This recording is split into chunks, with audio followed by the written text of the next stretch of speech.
How does it differentiate between climate adaptation planning and what can a climate action plan do for my community?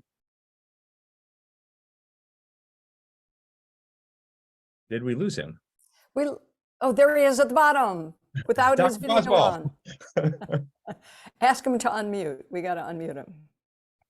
Mike, can you unmute?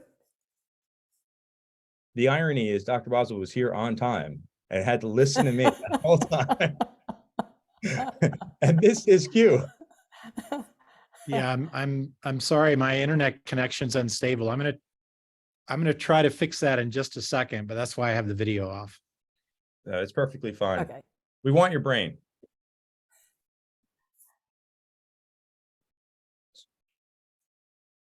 So, Dr. Boswell, I don't know if you heard my last question or my first question.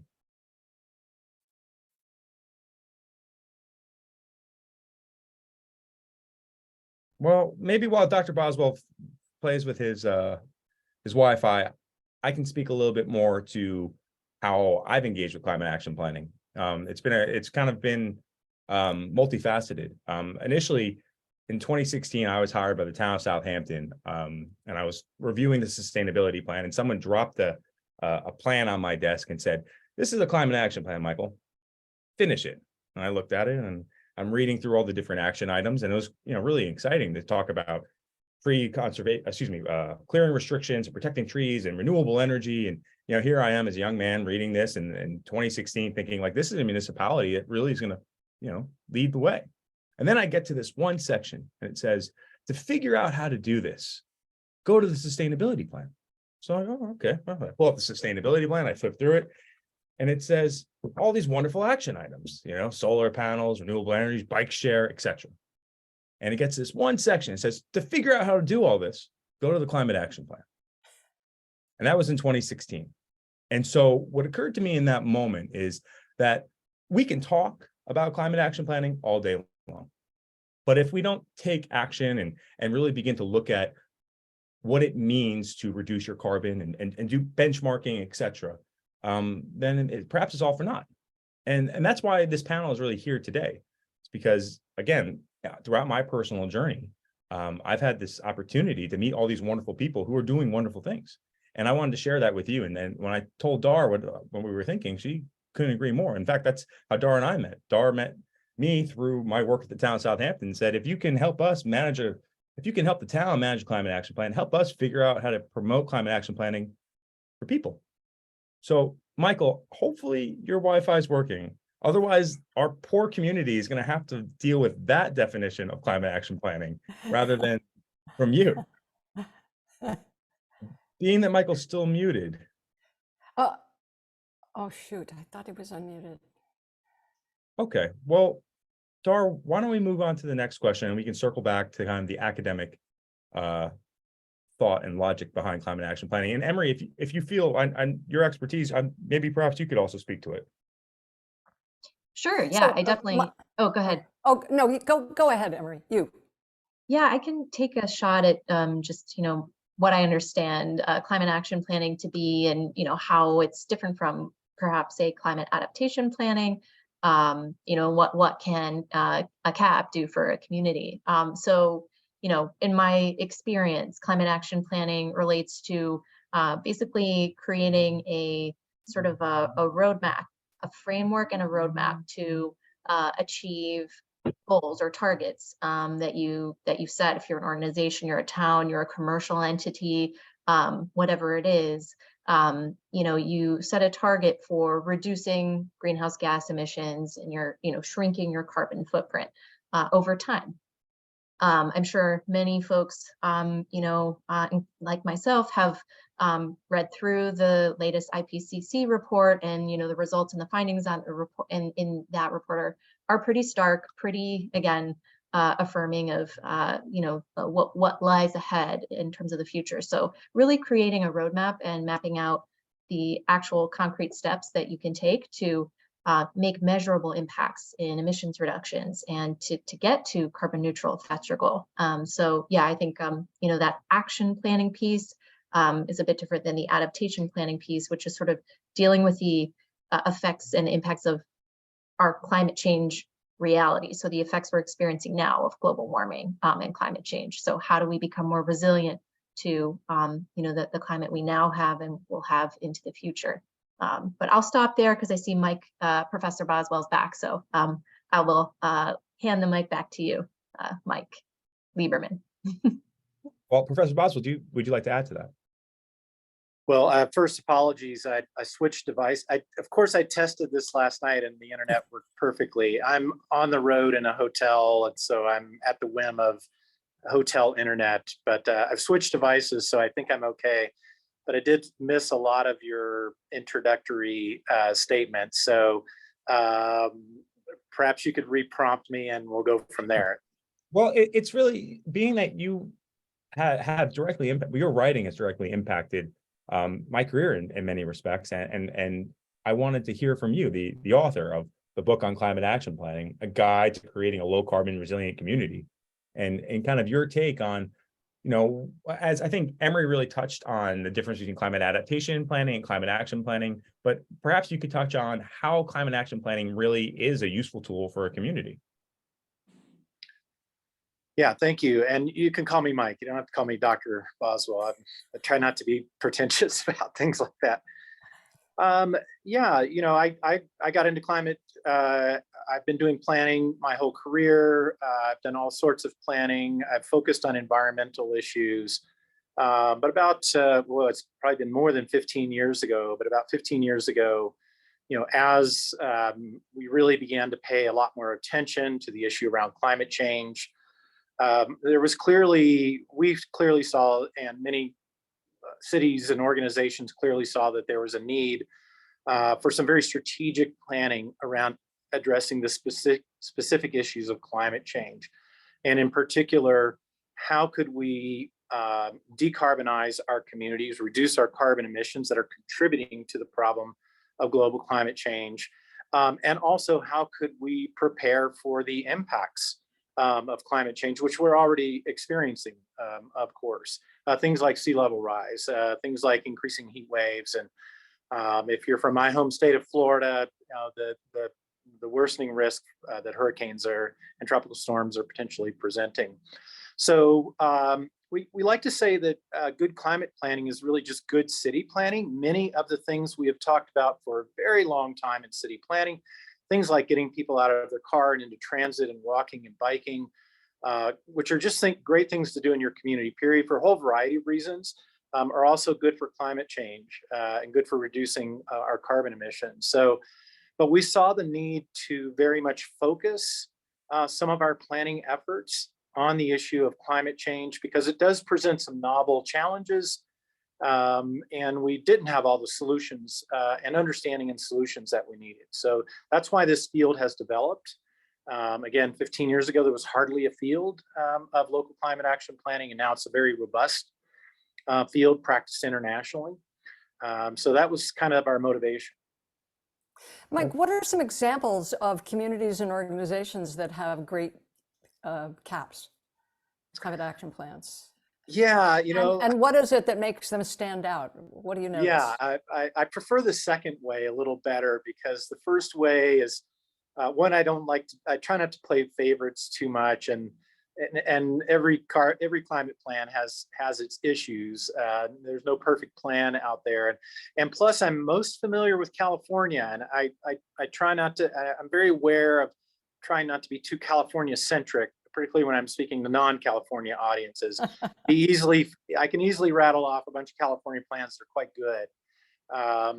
But we have done work internationally as well. I've always been impressed with the work that's been done in places like Cleveland and Pittsburgh, and internationally, places like Copenhagen, and many of the Scandinavian cities. The Paris is now work, particularly after the Paris Climate Agreement.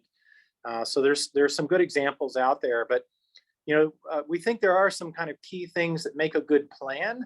And the other thing which I can talk about, and I won't get into it now, but we can get into it, is really the implementation phase. This is where I've done a lot of work lately, is what makes for a plan that's going to get implemented and implemented successfully and work and do the things that we want it to do. But some of the key things that we know that makes a good plan are things like, first, a good scientific basis for the plan in terms of carbon emissions. That means doing our best to sort of do some accounting for, in our particular community, what are the biggest sources of carbon emissions? In my community of San Luis Obispo, California, for example, it is vehicles.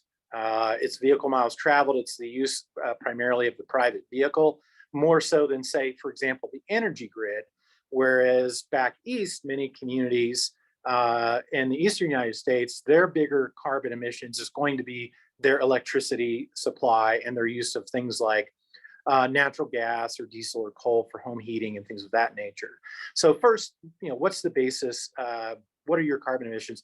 And then the other side of the equation is what is the science telling us about what impacts our community is going to feel as the globe continues to warm and the climate continues to change.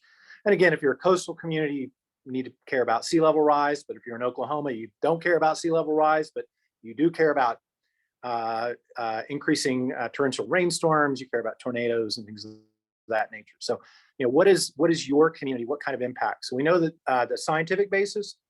A second key component we know is engagement with the public, engagement with the broad diversity of the community and the public, and engagement with partners in the community and partner organizations.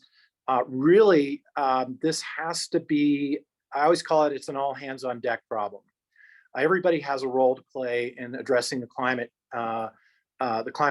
crisis. And so we need to bring everybody together when we do these plans, if we're going to have them, expect them to have any effect. And then finally, we've got to develop real policy. I've read lots and lots and lots of climate action plans, and some of them will say things like, we will encourage people to ride their bicycle more. And it's like, that's nice. It's a nice sentiment, but what are you actually going to do to facilitate that? You're going to build a new bike infrastructure. So having real policy that's got solid language and that has funding behind it, because we see a lot of that too, where communities have real ambition to do things, and not everything costs money, by the way. Some things don't cost money, or they can be leveraged with other monies.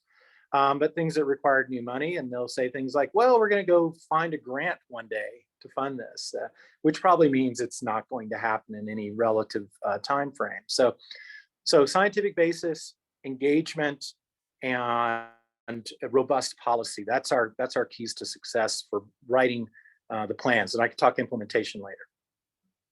Thank you, Mike, Michael. thank you very much. And that segues perfectly into my question for Niki, because as mayor, you've been working on creating this plan.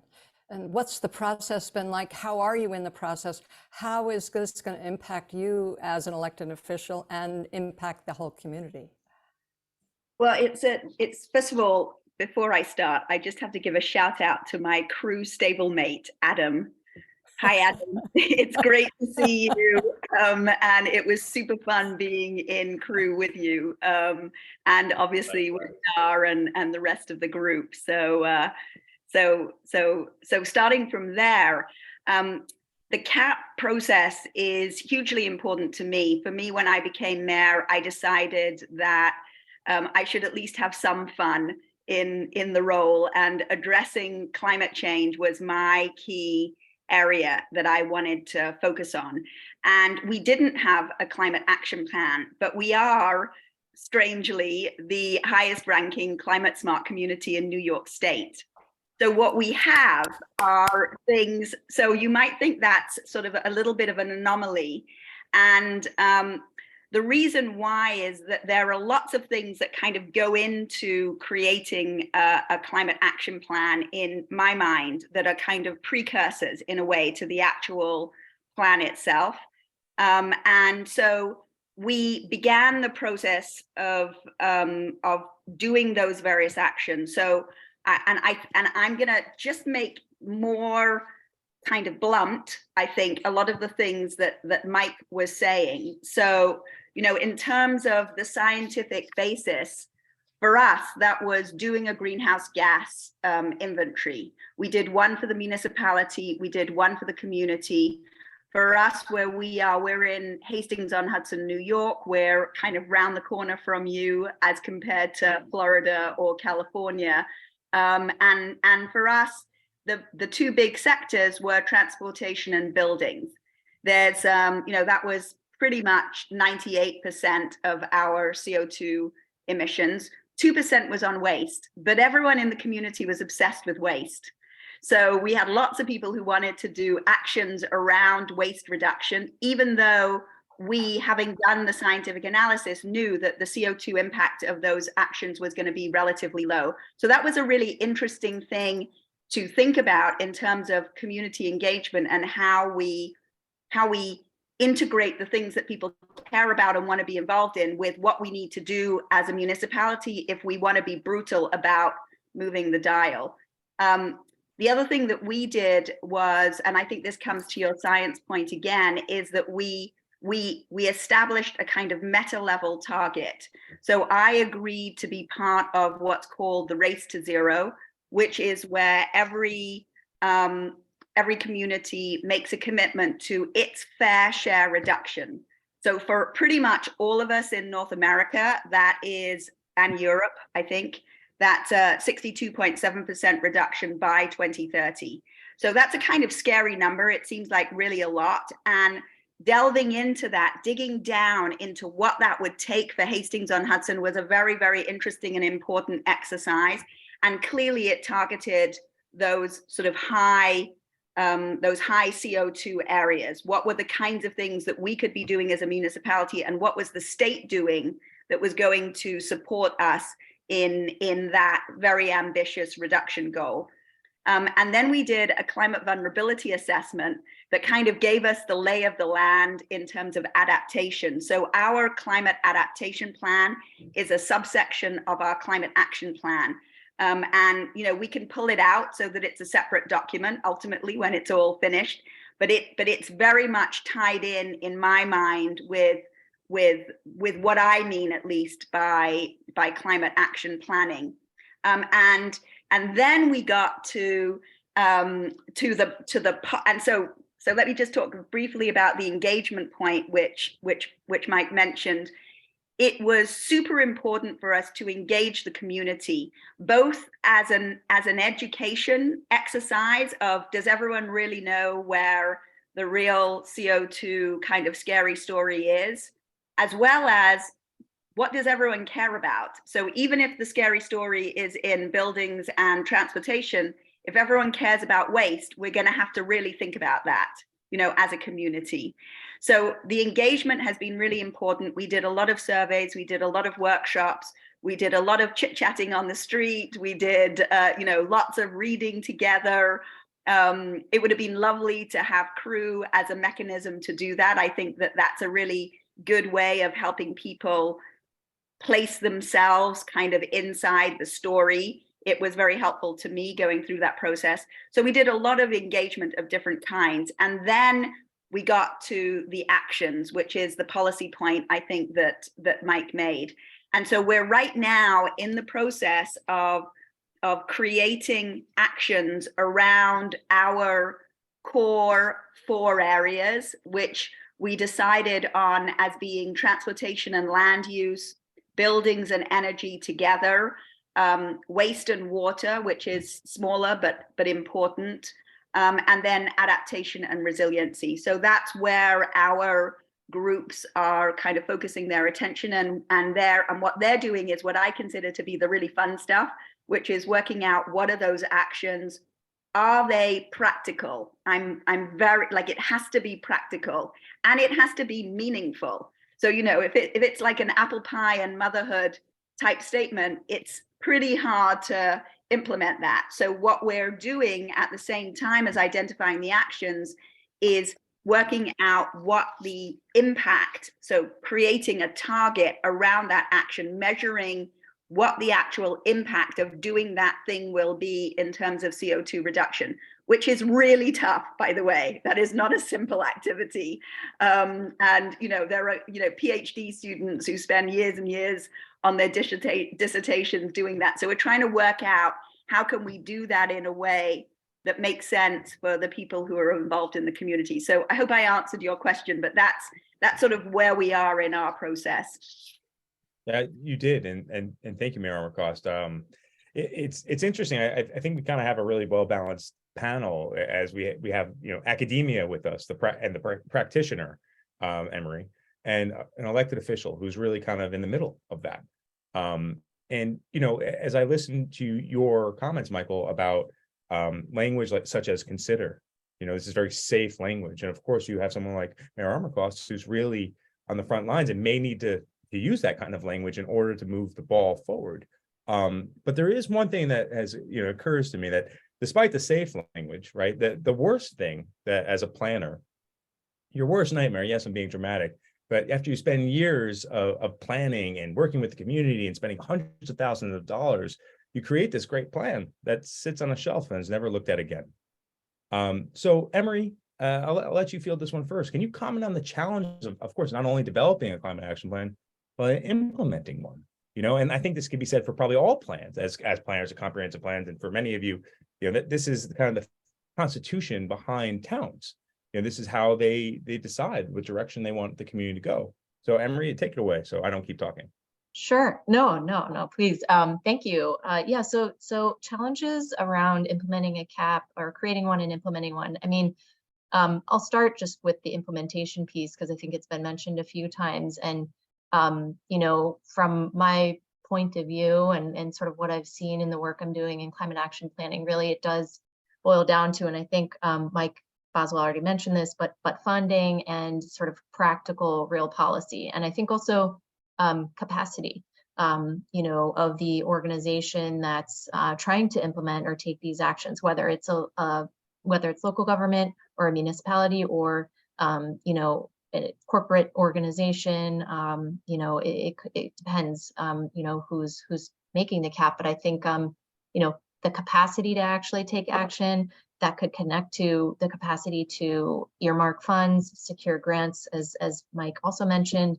And I think those two things, with the additional factor of consensus building in sort of a community, I think really those three things for me, I would say are potential challenges to navigate. I think they can be overcome, and I've seen it happen in communities successfully. And so I don't know, I think with the consensus building piece,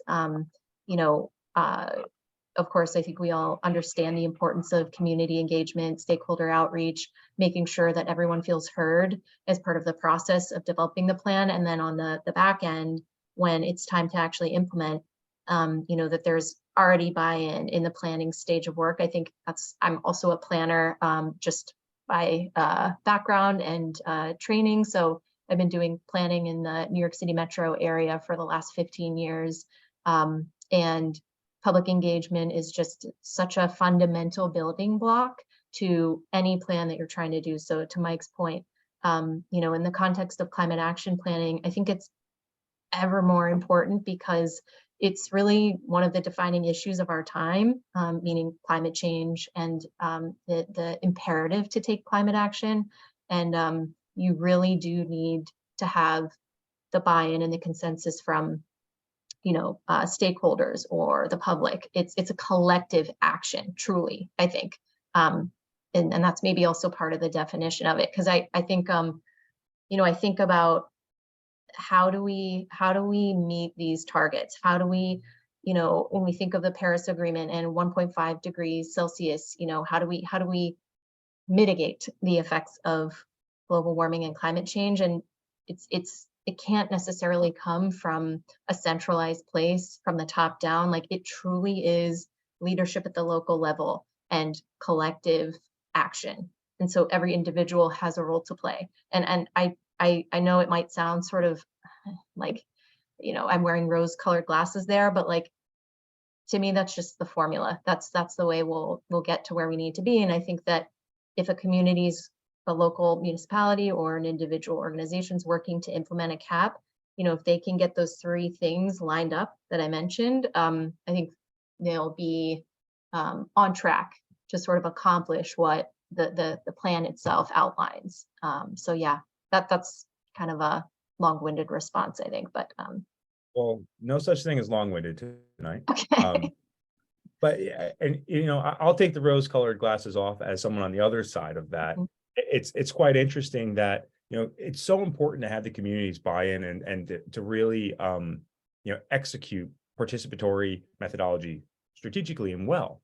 But it's amazing how a handful of people in a community of 100,000 people can really begin to understand the public process and then control it. And I've faced that on a local level as a planner, and it can be disheartening to know that there's the average person might agree with this and be very excited about this idea and this plan, but they're not going to show up because they agree with it. So sometimes the naysayers. But Dr. Boswell, would you be able to perhaps speak to this question? Yeah, let me mention a couple things. One was on one of your previous comments, and so an important piece of advice to any community considering doing climate action planning is, I always remind them, there are a lot of principles that we can talk about that we generally know are what constitutes good planning and good implementation. But at the end of the day, local context is going to matter a lot. The science I talked about is going to differ from in terms of where emissions and vulnerabilities is going to vary from one place to the other. The extent to which you can lean into or leverage or depend on state policy and action obviously is going to differ from one state to the next. Some states are doing a ton of stuff and offer a lot of support for local government directly and indirectly to do climate planning. Other states are practically actively working against doing climate planning. So we know a lot of good principles, but you're going to have to figure out where it makes sense for you to start in progress in your community, given a lot of these contextual variables. We even have many, California lives up to and defies many stereotypes. One is we have many conservative communities in California, a lot of them in the Central Valley in particular. And, climate planning looks different in those communities than it does, say, in the coastal communities in California. In many cases, the climate plans don't talk a lot about climate change. They talk a lot about energy efficiency and building the new economy and things of that nature that climate change becomes in effect the co-benefit. The benefits are decreased costs for homeowners, increased job opportunity and access, those sorts of things. Those become the benefits, and oh yeah, it also will help us address issues around climate change, but we won't talk too much about that. So but that works. That can work very well. I've seen it work very well in a place like Lancaster, California, which has very much led around economics, around their decisions to do certain things in the energy and climate space. I did want to mention a little on implementation, and I have a lot to say here, but let me just mention a couple things. We did a national study a number of years ago. I did with my colleague Adrian Grieve. We identified a number of communities that had been doing well on implementation, and then we tried to drill down and figure out what their secret was. What's the secret sauce? So we think we know some of the secrets. So I'll unsecret them and share them now. But let me just share two for the moment. One is that in every successful community, we saw that someone on the city staff, the community staff, had been assigned responsibility, at least at a half-time level, for doing climate and sustainability work. Again, rather than dispersing it to a bunch of people or adding it on to somebody who's already got 2 jobs and too much to do as it is and asking them to do it, did not seem to be a very good recipe for success oftentimes. So finding a way to dedicate some staff time to explicitly working on this, and also equally important to making sure that staff person is empowered. So sometimes we would see the staff person would be buried like 3 levels down in the community development department, And climate planning has to be a citywide effort. You need the utilities director, you need the police chief, you need everybody sort of working together. And so we saw a lot more success when that person was maybe at the mayor's office or the city manager's office level, where they could have access to the breadth of municipal governance. So that was one key to success.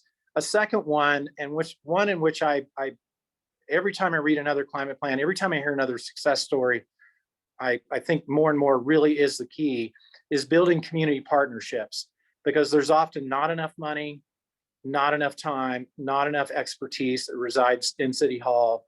And so you have to go find partnerships to leverage.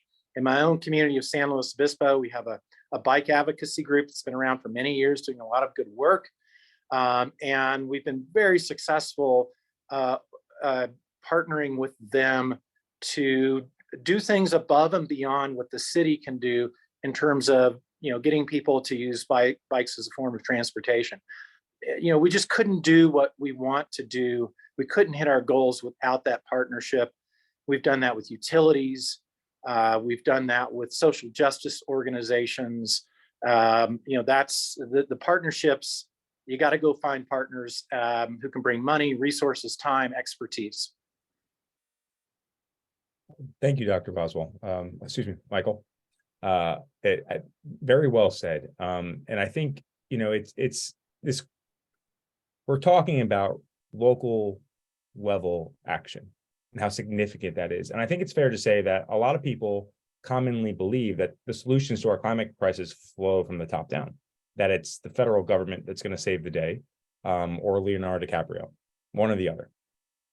So Niki, maybe you can touch on this, but again, thinking about climate solutions, how they're being implemented, and how much home rule really matters on a local level, and what we're capable of doing. We being, the staffer and the elected official. Yeah, I think it's all about home rule in the very positive sense of the term. And that's partly because of the unique aspects of each community. And I do think that part of what makes things happen as an elected official is this notion of empowering people to do the things that they're passionate about. So if you have a group of people who are obsessed with pollinators, let them pollinate, let them create pollinator gardens wherever they can create pollinator gardens. If they're obsessed with planting trees, let them plant trees. If they're obsessed with waste reduction, let them create a Tilly shed or a repair cafe. And your job is to enable, to create the space, to provide funding if that's possible, to help them with grants, et cetera, et cetera. There are some things which really do need to stay in the bailiwick of the municipal government. And I think that relates to specific type of planning initiatives. So I wanted to come back to a point that somebody made. I can't remember whether, I think it was probably you, Mike, saying that, as a planner, you're mortified when these planning documents stay on the shelf. Ours are absolutely not on the shelf. They get pulled out and put under people's noses on a regular basis. And we use them strategically. So we put into the documents the things we want to have happen, so that when people come and say, why are you putting in bike lanes? They're so annoying. We can say they're in these 6 other planning documents. The community as a whole said they wanted bike lanes. So I'm terribly sorry if it upsets you, but actually the majority of people really want bike lanes, or the majority of people want improved sidewalk access here or there, or better parks, or whatever the story is. So I think that having not just one planning document, but multiple planning documents that feed into each other, having a comprehensive plan that has sustainability elements, having a biking and walking master plan, having an organics, management plan, having a climate action plan, and they should be woven together in this kind of web of productivity, if you like, so that they reference a hazard mitigation plan. So to Mike's point, there are certain members of our community who just roll their eyes at the word climate climate,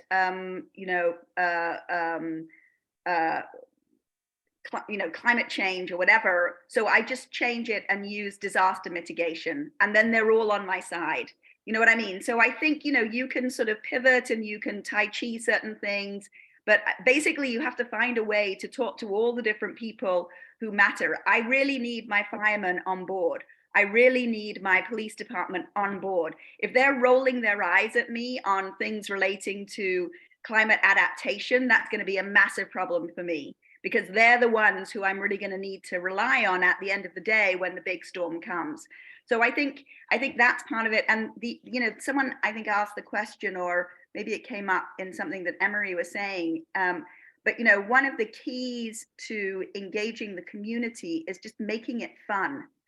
If it kind of feels like a party, people are super on board. So you can't do that with everything. Writing certain documents aren't necessarily fun in and of themselves, but you can create ways that the community can engage where they're actually having fun with one another.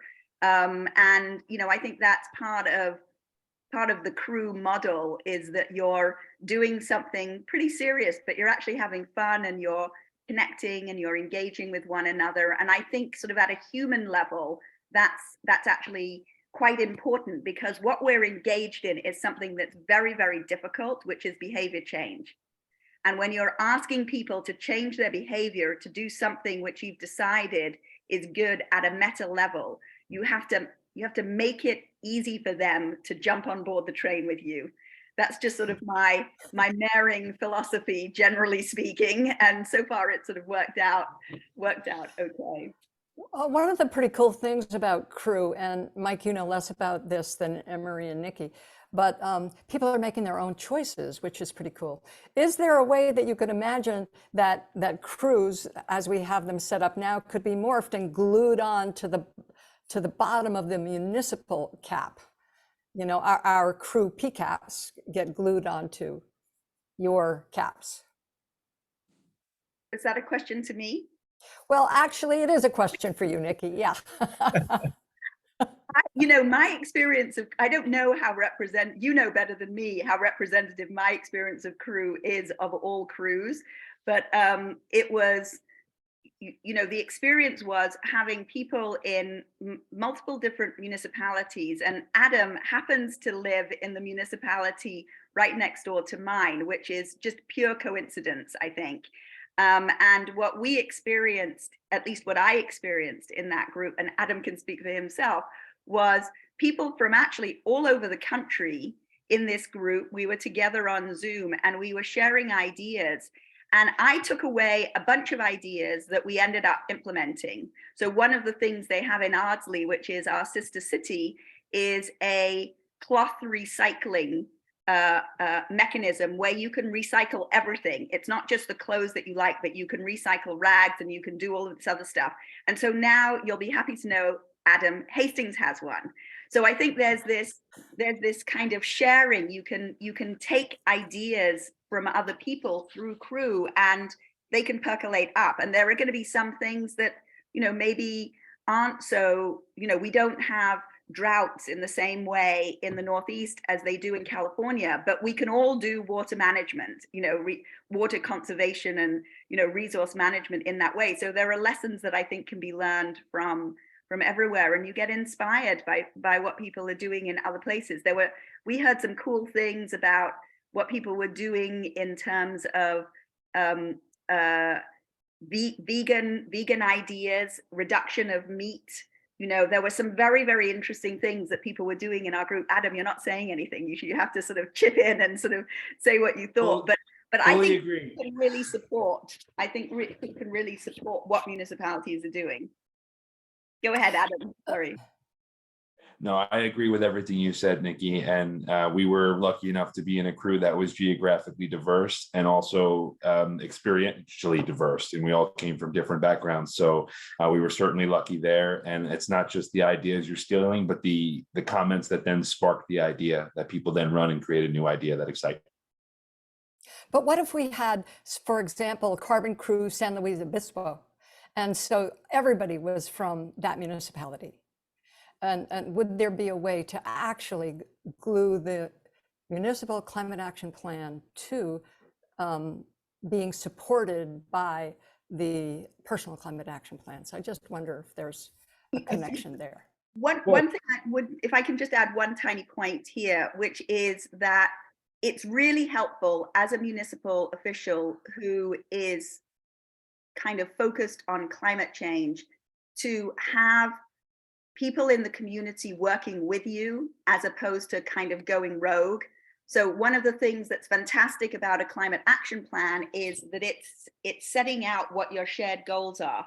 So if, for example, Crew was either involved in the creation of the climate action plan or took upon itself in various places, assuming there is a plan that exists, you know, certain actions that are laid out. So say, for example, it says creation of a Tilly shed, and a Crew group decided they wanted to create a take it or leave it shed in the municipality. That would be something that would be very helpful and practical. But if Crew ends up deciding that everything that's in the climate action plan is rubbish and they want to do something else, that creates, you know, that creates tension. It might be true, it might be rubbish, but you know, that would be less helpful, at least to me, in that situation. Yeah. Well, thank you, Mayor Armacost. I think it's I think we're all kind of having this conversation around having a really well-educated public on these issues, whether it's be through Crew and coming together in these small groups to talk about what you can do individually, or communicating with your elected officials and knowing what they're doing, and of course supporting that. And you know, it's really difficult to share the work Emory's done from corporations and universities to municipalities versus what's happening on a local level in your town, Mayor Armacost, or in academia with Professor Boswell. You know, that information, the fact that again, I'm not trying to plug the book, but I did really enjoy it, that somehow this was what does it even get out blurry? It's just blurry. I'm sorry. But that somehow I came across this book when I was having a question of, well, I have a sustainability plan referencing a climate action plan, and neither actually tells you how to do these things. I will say this, Dr. Boswell, you said the secrets, you know, these kind of secret ingredients. When the town of Southampton became a climate smart community and we were recognized as a bronze community, I attended something at the Cornell Club in Manhattan, and there was kind of this convention, and we celebrated these municipalities achieving this. And a municipality had been very active and done very well, I think in Kingston, New York. I had a moment with the sustainability director, and she said, "You know what the secret is?" And I said, "No, tell me, because you guys are killing it." She goes, "The secret is my husband's the mayor." And so they've had a lot of success. So I think we're kind of coming to the end. I did want to have, I guess, a moment to hear from our community here. I mean, so many of you have participated in Crew. And so you can either share in the chat if you'd like, you know, what you're working on in your PCAP, and discuss kind of the big plans and the little ones. It's all right. Maybe we'll read that. And Emory and Niki, if you have any final things you'd like to say about Crew, and Dr. Boswell, we're going to get you in a Crew because we'd love to have your perspective on what we're trying to do. And again, it's really for us, of course, as someone who's advocated for kind of a scientific approach to our climate action plan, and really I push that with our municipality. In Crew, it almost has a different angle where it's less about, for me, less about the science and more about the human. You know, having this real human connection where talking about climate change and having a dialogue just becomes a part of your community, and it reinforces these habits, this behavior change that is difficult. We all know how to eat healthy, but we don't all do it. But when you're surrounded by a bunch of people that are trying to, well, then you support one another, and you're able to achieve these really difficult goals. So before I keep talking, Emory, do you have anything you'd like to add on Crew? I do, yeah. Just about Carbon Crew. So like to Dar's comment about how do we sort of add on or support or connect with what maybe a municipal CAP is trying to achieve.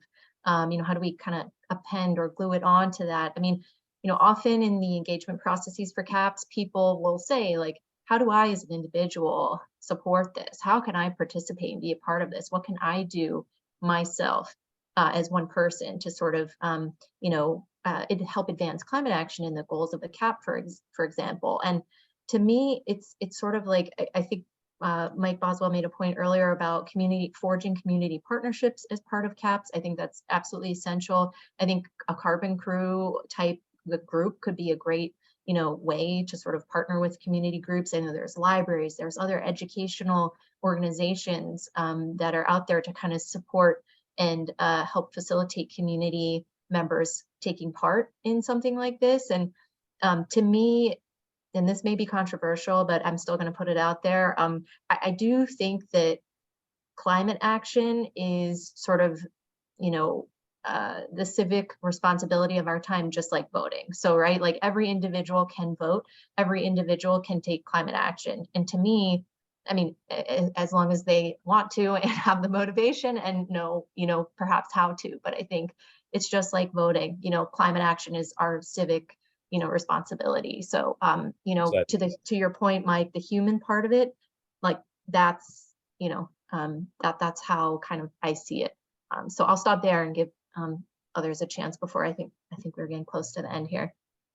Hey, Cray, you had a question relative to that. Could you unmute and ask your question? Cray Vansicle? Hi all. Hi Dar. Hi everybody. Hey. Yeah, I was just like, we're in the midst of a renewable energy roadmap, which is in the town of East Hampton, I should say. We hired a consultant, and they just have put out a, I think it's not a very broad-based, but it's a survey for community, and they're sort of at the stage of that community engagement. And I'm just trying to, like Ellen, hi Ellen, responded with like a similar, like social media newsletters. I know that there's a variety of efforts that we're doing, but just in the other communities, like Hastings and other places that are being represented here, what have you found that's effective in reaching people? And then you said buy-in, which is another level. There's a first level is just sort of getting to people, and the second level is to sort of get what seems to be a little bit of a participatory part. So I just wanted to ask about that. I can speak to Hastings. I think one of the things you have to be very clear about is the diversity of your community. So you have seniors, for example, seniors in our community, some of them are very adept on computers, some of them aren't. So if you're going to do surveys, you have to have surveys available in paper form. We have young people who are very, very engaged in climate change. I actually created a Mayor's Climate Youth Council, and their attention span is like around 30 seconds. So you have to make the message, you have to find how can you say what you want to say in 30 seconds, otherwise you're going to lose them. We have people who are renters. We have people who are homeowners. How do we make sure renters understand they're part of the conversation? So part of it is really thinking about, if you say you care about inclusion, how do you actually include as many people as possible? And how do you make sure you include the right types of people in the right types of conversations? So for example, when we have a heat wave in the summer, the low and middle income people are much more adversely affected than the wealthy people in our community. The seniors are much more adversely affected. How do I make sure that the message about the heat emergency plan and the cooling centers that are in the municipality reach those people? We have a senior advocate, we have a youth advocate. So we do have these different channels, but I think it has to be intentional. I don't think you can just do it accidentally. And I also don't think that if you send an email out, you should assume people have read it. And I can, just based on my own personal experience, I get barraged by emails. So I just assume everyone else is in the same situation. So, I promise I didn't read it. I skimmed it at best. Yeah, it seems like you have a certain amount of manpower that you're throwing at it, and just sort of following up. You said you had I think it's sort of manpower. I mean, it's Sure. about strategy, actually. For me, I think you can do quite a lot of things if you're strategic with smaller amounts of manpower. I believe, just my experience tells me that. But you know, sometimes it is about sometimes it is about mobilizing all the students to go door to door with flyers, you know. And they get some kind of credit for it. You make it, you create an incentive for them so that they'll get a message out. Sometimes it's just about remembering that the seniors don't read emails. So if you want to reach the seniors, find another way to do it, you know. So I think you just have to have a strategy that if you really, for us, it's about the fact that we do care about inclusion. And so we have to be serious about that. If we care about inclusion, don't play lip service, actually include people, you know, and make an effort to find out what they care about and what they want, and make sure you record it and try again. Like if you're getting a low return rate on the survey, that tells me that I'm doing something wrong, you know, probably like my strategy isn't robust enough, you know. I know we're coming to the end, but I see one last question. It's also a great question, and I hope we can get to this right now. Dr. Boswell, would you be able to field this? So how do we ensure that equity and environmental justice are embedded in climate action plans? Specifically, as you said, we cannot, most of the time we can't even use the word climate change. So how does, you know, equity fit in there? Yeah, I mean, it's going to be a similar answer here, which is you've got to get the right people participating in the planning process and in the implementation of the planning process. If you have a diverse community, you need diverse participants, and sometimes you have to, you know, work extra hard to get those folks to participate.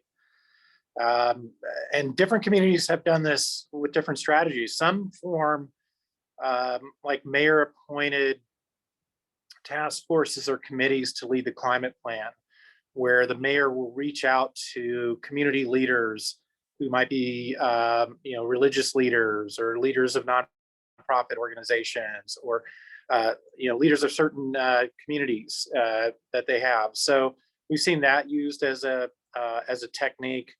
You keep talking about CREW. I think we have something similar in San Luis Obispo. We have a community-based climate coalition. It's a citizen initiative, but it partners with the city to help further engage the broader community. So, you know, that's step one. Is if you want to do real equity and diversity planning, you've got to bring those folks into the process.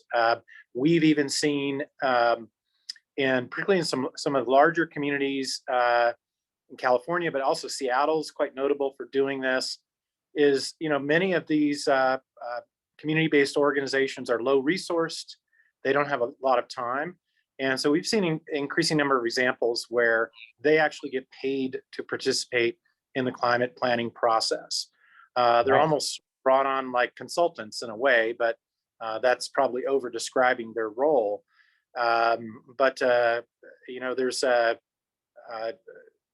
in many cases we ask a lot in communities that care about issues around diversity. I face this in the university all the time. It's called the diversity tax sometimes, which is, for example, people of color always being asked to serve on a committee to ensure diversity of the committee, and they're doing a lot of work. And so we do have to be careful that we are not simply asking people to participate and not providing resources that might be necessary to help them participate. So that's something we think about. Is it's not just asking them, saying, hey, we're going to have a meeting on climate change. Can you come and represent your community or come and participate? But what do we need to do to make it feasible for you to participate? Well, thank you, Dr. Boswell. I think those are really wonderful words to end on. Dara, do you have anything you'd like to add? If you haven't been in a CREW, join a CREW, because we have a lot of fun, and then we will support the municipalities making their climate action plans for sure. And I think I'll add to that. As someone who is in between the community and the elected board, it's people like Dar and many of you that I personally know who give me hope and encourage me. Well, hope's the wrong word, because I'm taking action. I'm encouraged to do more by the excitement of the community, because I'm also hit with the other emails that are saying that I'm trying to take away their gas powered stove. Those people exist. I'll end with this. Obviously, CAPs take on a lot of different forms, whether it be government, industry, commercial, or household levels. But the common thread to creating a climate action plan, regardless of sector, is community. Having community to rely on when creating and implementing a plan is integral to this whole process. And as a plug to our organization, Crew, we're here to serve as your community. We've designed a guide, we hopefully will have it in the chat, to serve as a blueprint for you to host your own crew and make it what you want it to be. But ultimately, you come away with a personal climate action plan. You've heard how climate action plans are effective for communities across the country, from not only an elected member of the Hastings on the Hudson, Ramboll, and Mayor Boswell. Excuse me, Mayor Boswell, Dr. Boswell. I didn't realize you were also elected official in San Luis Obispo. So climate change is here, and so are we. And we have the tools we need to make a difference. And now you have access to a community that's ready to support you. So thank you all for attending tonight, and to our panelists, round of applause. It was really informative, and I'm coming from the place of knowing about this stuff. So thank you. It's really great to engage with all of you. And Dr. Boswell, as you know, you almost had me as a planner in San Luis Obispo. You lucked out. So, well, thank you guys. Dar, do you have any final words, or anyone else like to chime in before we go? Thank you all so much for coming, because you honestly are the most important people in the whole wide world.